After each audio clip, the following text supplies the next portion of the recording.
So we're gonna get into it, all right? So I'm gonna kind of go through the first 3 weeks as normal, but then of course week 4 is a bit of a different week. So I'm gonna go through that in a little more depth, a little more detail, and we will go through and prepare ourselves. And that is gonna be a full disclosure, spoilers, because I really wanna prepare you for how to approach that week, how to approach that story, and then of course, what comes next. All right, so let's go over, of course, we have Wheat Week, Tomato Week, Beach Week, and Closing Week.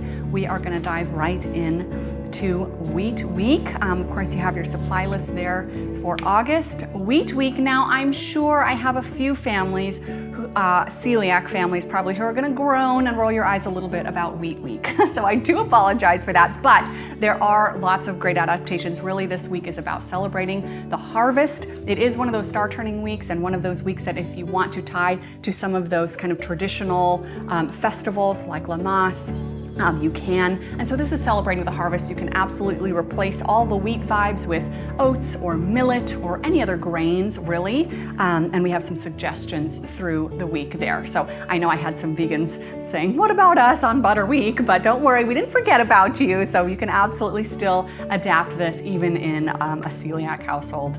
So in Wheat Week, we're gonna open up. And as I mentioned, this is a star turning week.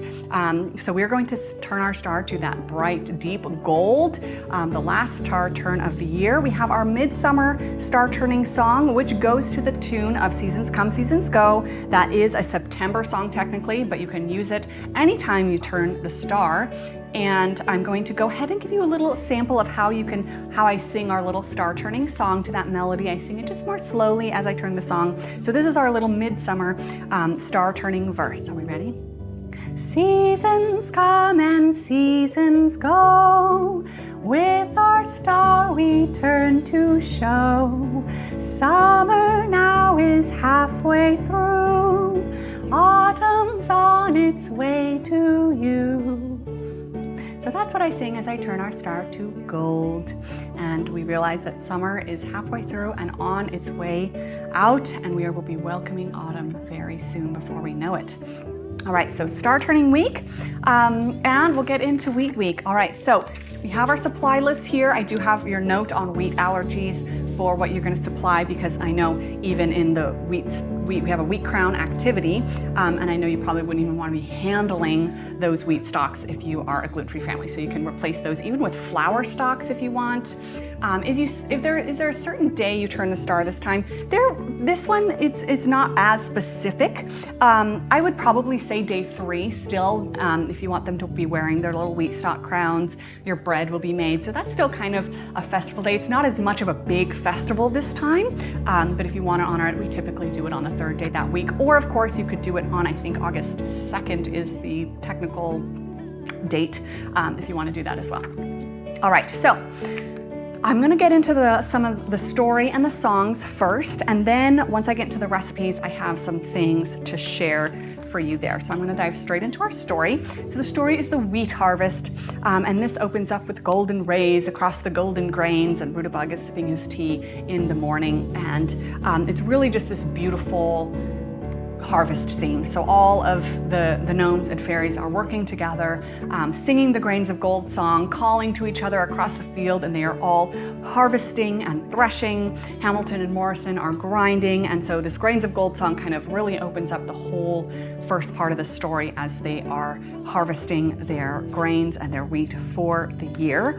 And then back at the work yard near Rudabug's house, Hamilton and Morrison are grinding those wheat grains, and then we have a sweet moment where we have Tourmaline coming to join Pearl and Puddlebloom as they begin to make their bread. And this is where we actually get our Make Our Bread song in the story. So it's actually fun to see one of our daily songs have a place here in the story. So those 3 get to sing Make Our Bread together.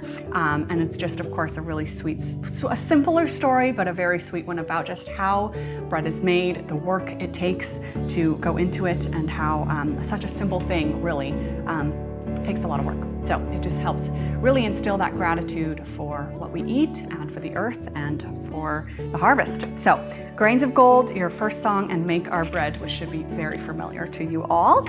Now heading into our lessons. So our first activity is wheat threshing. So if you get those little dried wheat stalks, and by threshing I don't mean like you don't have to like be smacking it. Even if you just kind of rub, the goal here is for your child to really see and find those little wheat berries in the wheat stalks. And so you can see sweet Sophie's little hands here with the chaff on one side and those little wheat berries. And then save those wheat berries for wheat grinding later in the week. And it's kind of just a simple exploration activity to see, this is what wheat looks like in the grain in the field, and this is how we begin the process from turning it into grain to bread.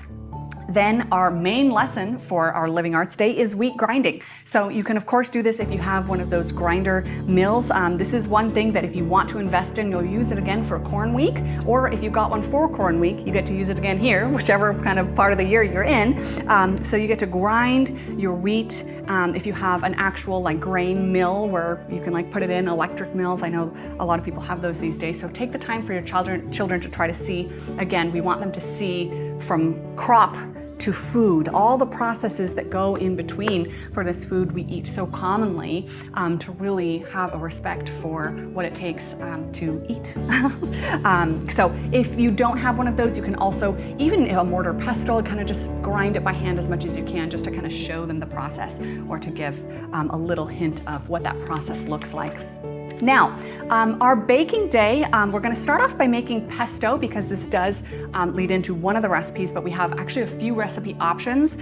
So this is something that you can use or skip depending on which recipe you choose, or you can choose all of the above. So we have a pesto recipe. Again, this is going to go into one of our bread recipes. We have a recipe here. I also have two different ways you can make this, one with a mortar pestle or two with a food processor. So instructions are there based on what you have. Of course, with a mortar pestle is great for kids to kind of see it, but the texture will be a little chunkier, so it's up to you. Sometimes I like to start with the kids so they can kind of see it and then finish it off in the food processor so it still gets nice and smooth. Details there, and then of course we have our nut and dairy-free pesto. Now, baking day, our main kind of lesson is Pesto Festival bread, which it's kind of a savory spin on our festival bread that we've made a few times before. But we have multiple options here, because in our story, you'll notice that you'll notice that Pearl and Puddle Bloom kind of show this sticky web of things, and as we were writing the story, we realized, the gnomes wouldn't have little packets of yeast to make their bread. So of course, the kind of heritage heirloom way of making bread is sourdough bread. So we also wanted to make sure that we had that recipe in there, but I do have something to admit to you all. Now, this is something that I have carried some shame about, and I've tried to work through. And so I ask for your grace as I share this, and it will take strength to share this, but I do not like sourdough bread. I think it's gross. So if you are a sourdough mama, I am not a sourdough mama. So if you have sourdough questions, I am not the one to ask. I'm so sorry. I've tried very hard to like sourdough bread, but I just do not like it at all. So that is my confession. Miss Lisa does not like sourdough. So I included our pesto festival bread for my liking with our typical active dried yeast, but I did think it was important to have sourdough bread in here for Wheat Week because it really would be how the gnomes would be making bread, because of course they wouldn't have little yeast packets. So thankfully I have a dear friend who does make sourdough bread. Miss Lisa, I know, I feel like I've just betrayed all of you. So I've come clean about my secret. No pickles or sourdough, yes, none for me. So I have this sourdough recipe provided so lovingly by my dear friend Esther, who is a sourdough mama. Nathaniel loves this bread. Nathaniel loves sourdough. Thank you guys. But if you do decide to take on sourdough bread, I'm just not the person to ask. So if you have questions on the festival bread, I'd be happy to assist. But you'll have to talk amongst yourselves I'm sure there's other sourdough mamas in the group. But if you are going to do this, I know you have to like start the starter and do like a bunch of folding. So just plan that according to yourself. I can't guide you on that, but the recipe is here because we felt like it really honored the story, and it felt like it would be missing if we didn't have sourdough in here, because that is in fact how the gnomes would have made bread. So the sourdough recipe is in here, courtesy of my best friend. Thankful to her, and so you can try that out. We also have a gluten-free Pesto Festival flatbread. This kind of felt like an easy option that was really more gluten-free successful. So we have 3 kind of different recipes here because the festival bread was kind of tricky with gluten-free. So it sounds like someone also has gluten-free sourdough help in the chat. So we have lots of options for you this week because it's wheat week. So it was really the time to celebrate bread. So we have a gluten-free Pesto Festival flatbread. We have classic sourdough bread, and you have my Pesto Festival bread. Lots of options to choose from. So lots of bread options for wheat week. So choose whatever you'd like. I'm sure we'll get a little sourdough chat happening in the recipe group if you need that. But yes, I will not be of assistance when it comes to sourdough, alas. So there's my big reveal. Yes. So, all right, but there's your recipes for baking day. Take whatever you please. And we will carry on with our day 3, which we will be making our wheat crowns, which will be very familiar if you were here in spring because the base is the same as those flower crowns. So you're essentially just taking a floral wire and braiding it.